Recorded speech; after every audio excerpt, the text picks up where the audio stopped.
Leclerc speaks out after Hamilton's statement. Red Bull sets a strict rule for Verstappen's future, and Ocon speaks out against Alpine's treatment of Duhan. Let's get into the latest F1 news. In a high-stakes moment during the Imola race, Charles Leclerc found himself on the brink of a tactical decision that could change the course of the event. With the safety car deployed, the track conditions offered a unique opportunity for strategy. Leclerc was contemplating a late switch to soft tires, which he believed would significantly enhance his performance on the track. However, that plan didn't go as smoothly as he envisioned. Just moments before he was about to box for fresh tires, his teammate, Lewis Hamilton, beat him to the pit lane, forcing Leclerc to rethink his approach. With no available medium or hard tires left in his arsenal, Leclerc was faced with a tough choice: to remain on deteriorating medium tires or gamble on a fresh set of softs. This pivotal decision underscores the pressure drivers face and highlights the rapid-fire calculations and discussions between drivers and their teams. As the tension mounted on the radio, both Leclerc and his race engineer Brian Bozzi engaged in a heated debate about their next moves. The late safety car period prompted discussions throughout the grid about whether to take advantage of a cheap pit stop or stick with existing tire strategies. In the midst of these discussions, it became clear that the medium and hard tires were generally favored. However, Leclerc was convinced that new soft tires would be the better choice.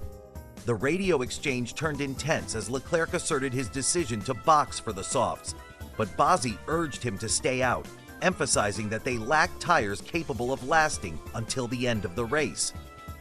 Leclerc pushed back, insisting the softs would outperform their current tires, but Bozzi reminded him they only had 17 laps remaining. In a moment of frustration, Leclerc pressed for clarity on the condition of his tires, dismissing any notion that they would last until the finish line.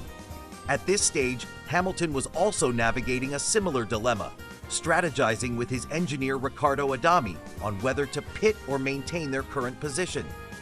Hamilton expressed concerns about potential setbacks if he pitted, inquiring how many places he might lose. This exchange reflects the critical decisions and risks drivers must balance, especially within the chaos of a race. Hamilton was warned he could drop 3 positions if he chose to pit, raising further doubts about the timing and necessity of his decision. Ultimately, this thrilling exchange reveals not only the strategic complexity of the race, but also the intense pressure drivers like Leclerc and Hamilton face as they vie for every last advantage. It speaks to their instincts as drivers and the vital communication that unfolds in the heat of competition, marking a memorable moment in their rivalry on the track. As these decisions unfold, fans are left on the edge of their seats, eager to see how such pivotal moments will impact the race outcome. But clearly, the miscommunication within the Ferrari team became evident. Bozzi was attempting to convince Leclerc to stay out, as Hamilton didn't want to pit. Leclerc was frustrated, saying, "I don't care, we are speaking about ourselves." This determination showed his focus on his performance rather than following Hamilton's strategy. Then the radio chatter continued. Bozzi asked, "So you want the soft? We have a new soft. Tell me now." Leclerc, observing Hamilton heading into the pits, felt it was pointless to wait behind his rival and lose positions, leading to his decision to drive by instead. In the end, Leclerc finished 6th while Hamilton managed to secure 4th place. This indicates not just a race of inches, but a battle of strategies that proved crucial for both drivers. Meanwhile, Fred Vasseur expressed his growing frustration with suggestions about Hamilton joining Ferrari this season, calling for the team to stop with this. In another interesting moment, Leclerc questioned the team about why he was instructed to let Alex Albon pass during a tightly contested race, saying, "What do you mean? You told me to let him through." This miscommunication highlights the tension and urgency in their decisions. As for Hamilton, after an impressive climb from 12th to 4th at Imola, he expressed ideas on how Ferrari could enhance their pace. These hints indicate a desire to blend his experience with Ferrari's potential. With the tight-knit competition and strategic blunders, the dynamics between these drivers and teams continue to evolve, making each race even more thrilling for fans to watch.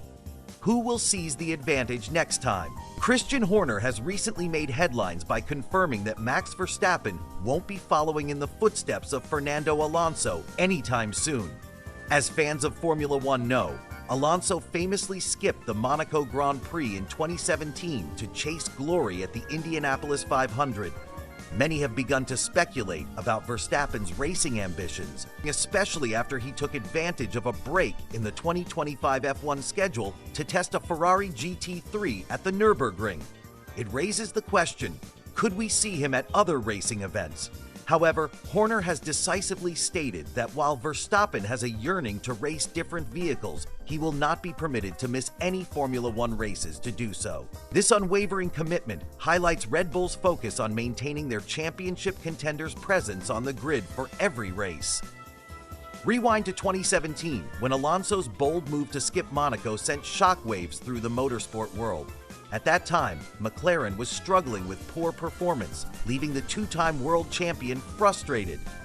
Zak Brown, the McLaren Racing CEO, jokingly suggested the idea, why not skip Monaco to race the Indianapolis 500? To everyone's surprise, Alonso took the plunge, swapping his seat with Jenson Button for that weekend and heading to the prestigious event in America. Despite his ambitious spirit, Alonso's experience at Indy did not go as planned, as an engine failure forced him to retire with only 21 laps to go. Nonetheless, the episode was a significant moment in modern motorsport, highlighting a time when drivers were more willing to stretch their racing endeavors across different series. Today, drivers tend to stick with the series where they compete, setting a new standard in the ever-evolving landscape of Formula One. Fans, however, still hold high hopes for seeing drivers like Verstappen engage in diverse racing challenges. There's excitement surrounding the idea of him participating in other races, fueled by his recent testing session in a Ferrari GT3, where he reportedly posted impressive and competitive lap times. This sparked significant conversation in the motorsport community, particularly during the recent Imola GP. The idea of Verstappen seeking opportunities outside of F1 is tantalizing, especially considering his versatility as a driver. Horner spoke highly of him, noting that he's so versatile and he's so passionate about all forms of racing.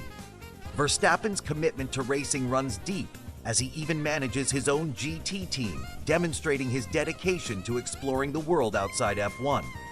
As we watch the developments unfold in the motorsport world, one thing is clear. Red Bull is dedicated to keeping Verstappen focused on the track where it truly matters, the Formula One circuit. While fans may have a taste for seeing their favorite drivers race in varied competitions, Red Bull's stance ensures that their championship star remains consistent and committed to their single focus on F1. Stay tuned as we continue to explore the intersection of racing ambitions, team commitments, and the spirit of competition in the ever-thrilling world of motorsport. Max Verstappen's passion for racing goes beyond the Formula One circuit. Recently, he impressed everyone at the Nürburgring, a track he clearly enjoys. According to team principal Christian Horner, it's essential for Verstappen to chase these racing opportunities without compromising his primary focus, F1. Remarkably, Red Bull has fostered an environment where drivers can explore various motorsport avenues, showing that flexibility is part of their philosophy. Horner acknowledges this versatility, but emphasizes a clear priority. Their commitment to Formula One must come first. Conflicts within the growing F1 calendar pose challenges as major events like the Monaco Grand Prix and the Indy 500 often clash on the same dates. With such overlap, fans might have to wait until Verstappen chooses to take a step back from F1 to see him race in different series. As fans, we watch closely, always hoping to see a driver of Verstappen's caliber take on new challenges beyond the F1 world while still delivering thrilling performances on the track.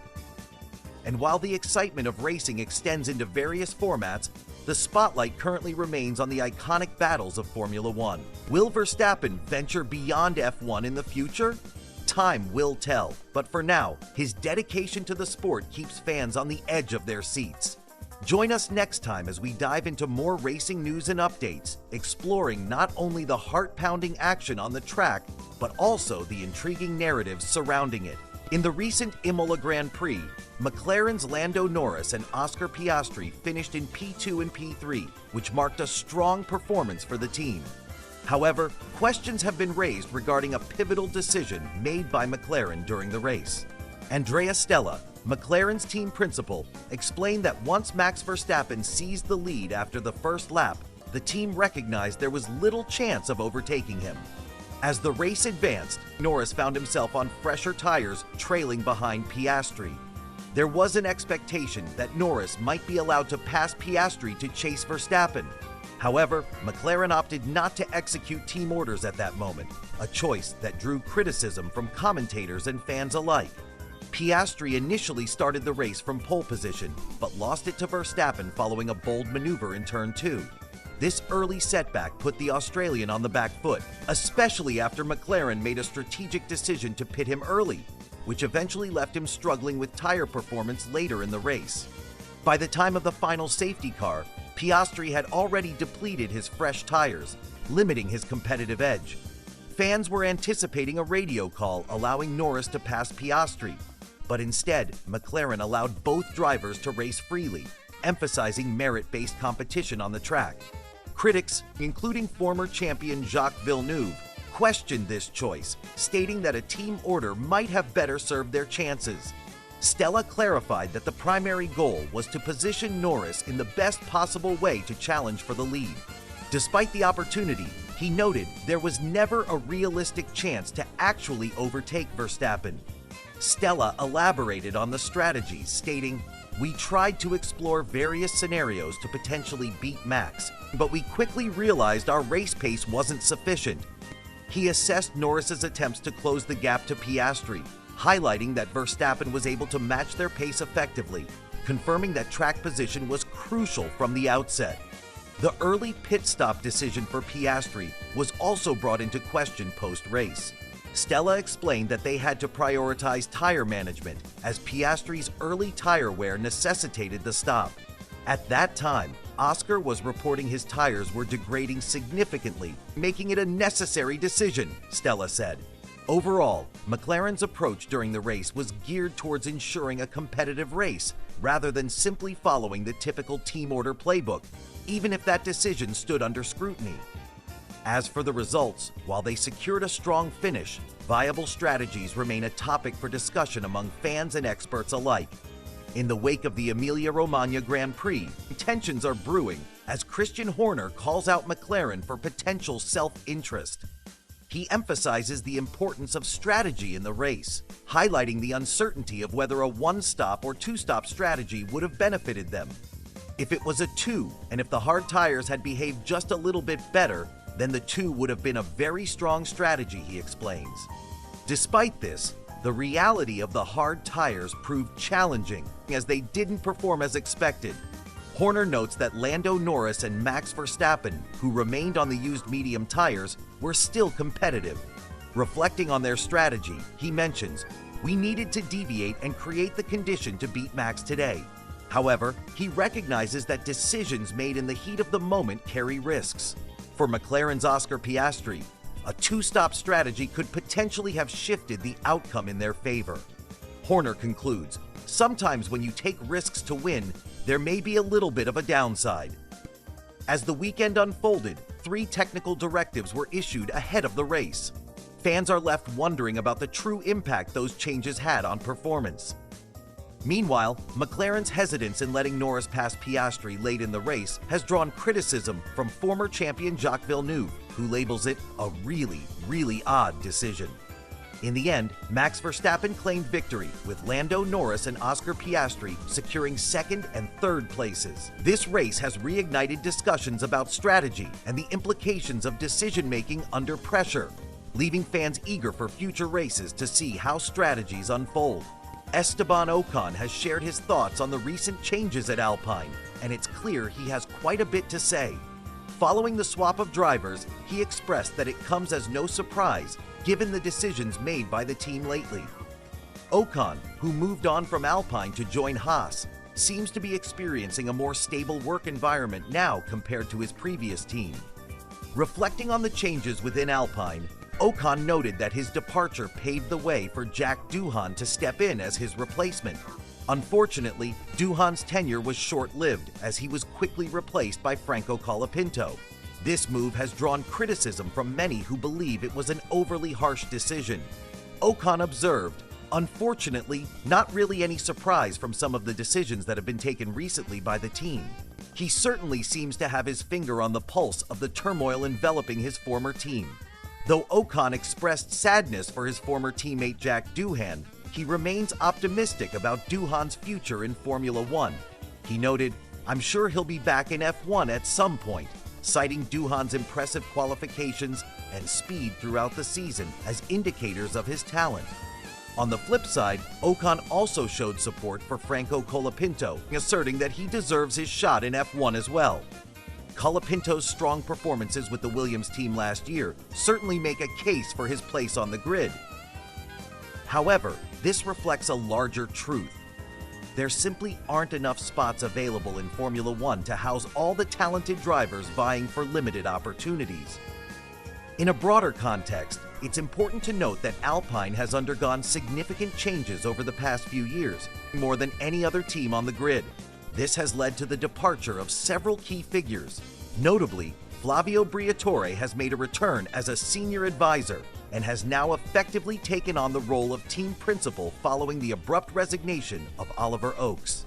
Despite these shifts, Dave Greenwood is currently representing the team officially while the organization works through the necessary FIA paperwork. As Ocon looks back at his time with Alpine, he recognizes both the challenges and the unpredictability that come with being part of the competitive world of Formula One. He has resigned himself to the circumstances, indicating that he is content where he is now.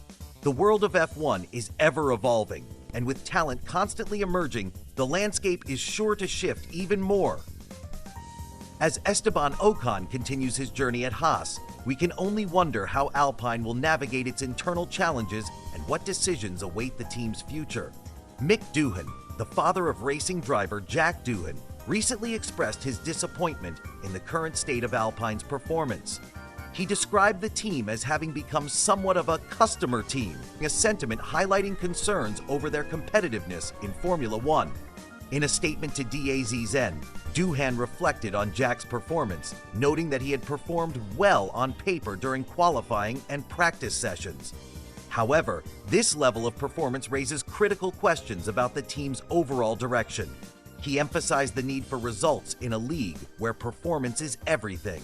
Notably, Alpine is also dealing with an online controversy following the incident between drivers Franco Colapinto and Yuki Tsunoda. In light of escalating harassment directed at F1 drivers, the FIA has had to step in, condemning the toxic behavior that has plagued the sport. It's a plea for fans to remember the human aspect behind the athletes they follow. Amid these challenges, Colapinto is under pressure from team principal Flavio Briatore, who stated that the young driver must focus on speed, avoiding crashes, and earning points. His expectations are clear. It's about delivering results, not just showing potential. Issues surrounding performance and public scrutiny continue to dominate the conversation in Formula One, particularly for Alpine. As they strive to return to their winning ways, it remains to be seen how they'll address both their competitive shortcomings and the intense scrutiny from fans and media alike.